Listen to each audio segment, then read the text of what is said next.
Mais quel plaisir de vous retrouver une fois de plus pour vous informer dans ce journal des sports.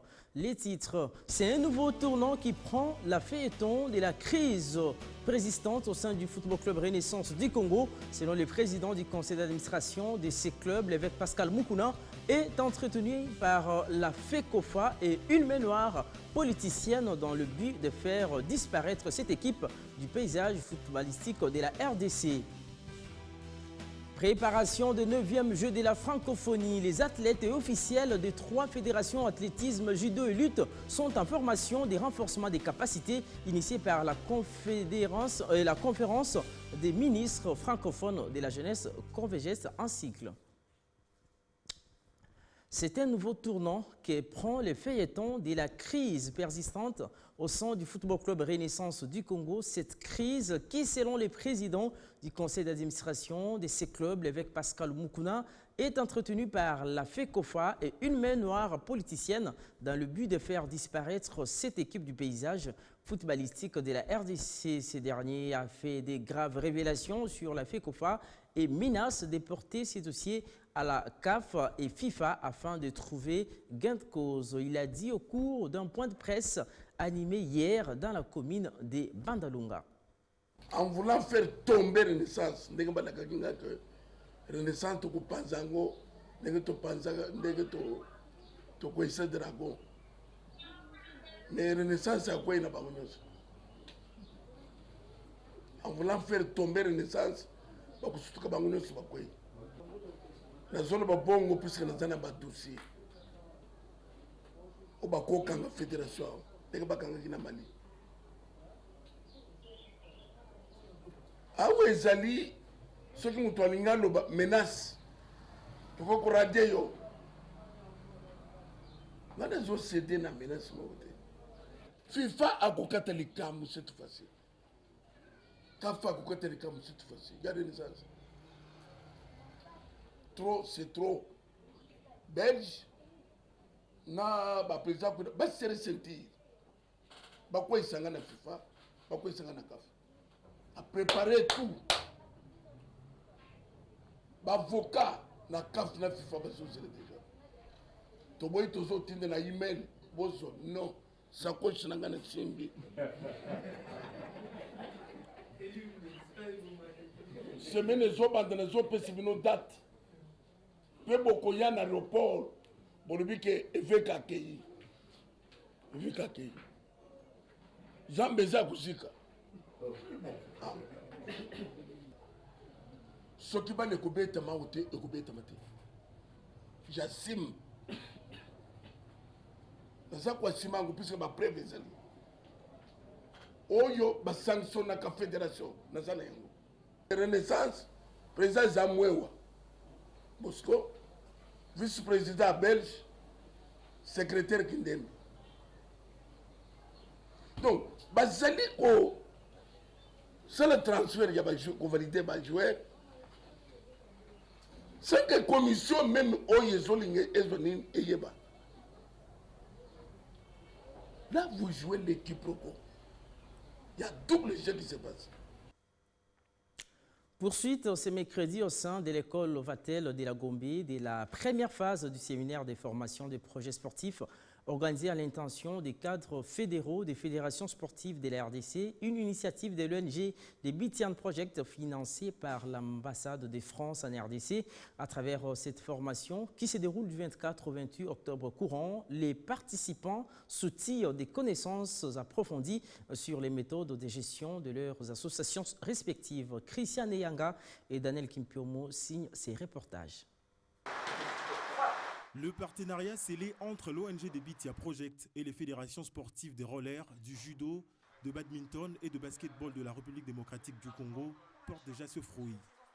Dans le cadre de sa collaboration avec l'ambassade de France en RDC, TBP a lancé ce lundi 24 octobre 2022 un marathon de formation de projets sportifs à l'intention des cadres fédéraux des disciplines précitées. Nous voulons faire le lien entre la fédération congolaise, l'administration congolaise liée au sport et la France. Les instructeurs dévoilent en quelques mots les contenus de leurs enseignements. L'idée, c'est de travailler avec les fédérations sportives locales à comment accompagner les fédérations à structurer le projet sportif pour monter en compétences et détecter des super potentiels. Et en fin de compte, nous demande de monter en compétences pour mener des actions, rencontrer un nouveau public, trouver des financements, communiquer. Cette semaine, on intervient sur la stratégie de développement d'une organisation, d'une fédération sportive et sur l'ingénierie de projet.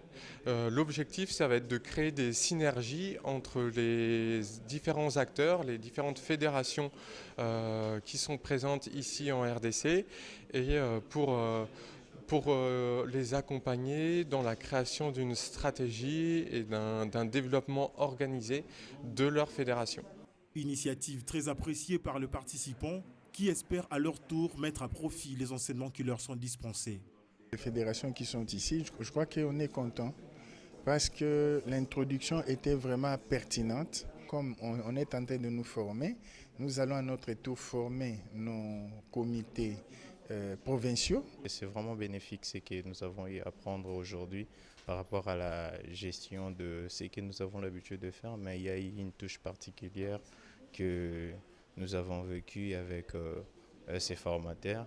À l'issue de cette première phase, l'ONG de Bitia Project, toujours en collaboration avec l'ambassade de France, organisera une nouvelle séance de formation au mois de novembre prochain à l'intention des éducateurs physiques des écoles partenaires et des entraîneurs, ainsi que des athlètes de chacune de ces disciplines dans 4 différents sites, à savoir le gymnase du lycée français pour le basketball, l'école Iti Gombe pour le badminton, l'Institut Lumumba 2 pour la littératie physique et sportive, ainsi que le dojo de Congo-Japan à l'ISP Gombe pour le judo. Poursuite de la Ligue nationale de football avec la rencontre qui s'est jouée au stade Dominique Diour avec la course à la première place entre la formation de Blessing qui recevait les Corbeaux du tout-puissant Mazembe. Les hommes des Pamphile Mihayo ont été accrochés à leur 3e match à cette 28e édition. Score de la partie, 1 but partout. Et restons toujours dans le football et cette fois-ci au féminin avec la Ligue des champions de la CAF. Les représentants plutôt de la République démocratique du Congo à cette compétition. Le football club féminin Mazembe séjourne déjà à Marrakech au Maroc depuis le week-end dernier en prévision de sa participation à la 2e édition de cette compétition. Les Congolaises entreront à Nice le 31 octobre prochain face aux Égyptiennes des Guegla Sporting Club. Les détails dans ces reportages des non-confrères de la cellule de communication du tout-puissant Mazembe. Après 2 jours d'inactivité en raison d'atteindre le Marrakech pour la 2e édition de la Ligue de champions CAF féminine, les Corbeaux d'âme ont repris leurs activités en cette journée dominicale. Au menu, causerie morale entre staff et athlètes, question de motiver le groupe à 7 jours du démarrage de la compétition. Dans 9 jours, de bandit compétition. Donc ça dit, vous allez un esprit à Lyon. Oui, Lyon sera que chasse. Tout va vivre dans Bamboka, Bayebi. Période douane à Lyon, Moutoumoko Bimakali Bandate. Et Jacques Banga se concentrer dans ça. Et là, nous sommes venus ici en tant que banal, il va bigagna. Surtout pour la tête. Nous venons pour gagner tous les matchs. Pour gagner tous les matchs, ça doit se préparer. Comportement à Bino. Et la Kolala, et la Kolamuka, na Ngonga ba Bengiawa. De l'autre commis Awa dans Maroc. Donc, objectif, il faut te réaliser en gros. Tu as dit que l'équipe Nyoso s'est préparée pour le championnat Oyo. Vous êtes bien préparés, ok? Vous êtes très bien préparés. Alors, on a reçu une concentration, discipline, détermination. Pour la coupe, il faut te jouer. La 2e étape, le réveil musculaire pour permettre aux joueuses de retrouver leurs sensations avec des exercices physiques de relaxation de muscles. Tout s'est déroulé sous une bonne ambiance dans le Vizir Center Park. Et vers l'après-midi, sous un soleil accablant, soit 33 degrés Celsius, les Corbeaux d'âme se sont entraînés dans les terrains annexes du grand stade de Marrakech dans un seul but de poursuivre la préparation sur place car la compétition s'annonce très engagée avec la participation de grandes équipes de renommée. Les protégés de Moïse Katumbi Tchapoui restent très déterminés face aux enjeux de l'heure. Elle souhaite bien représenter la nation par rapport à cette compétition. Préparation du 9e jeu de la francophonie Kinshasa 2023. Les ministres de la Jeunesse, Yves Boukoulou, a ouvert le lundi dernier une série de formations à l'intention des officiels, des bénévoles et athlètes dans les camps d'entraînement pour 3 fédérations sur le 9 qui participeront aux Jeux de la francophonie. Il s'agit de l'athlétisme, du judo et de la lutte. Jean-Louis Lukanda et Daniel Kimpiomo pour plus de précisions. La conférence des ministres francophones de la jeunesse, Conféges en sigle, ses soucis de la qualité et performance des officiels et athlètes RD congolais au 9e jeu de la francophonie. L'objectif de la Conféges par rapport à cet accompagnement, c'est de doter la RDC d'officiels techniques qualifiés en vue d'officier les compétitions au 9e jeu de la francophonie. Et dans le même sens, la Conféges entend contribuer à l'émergence des jeunes talents sportifs susceptibles vraiment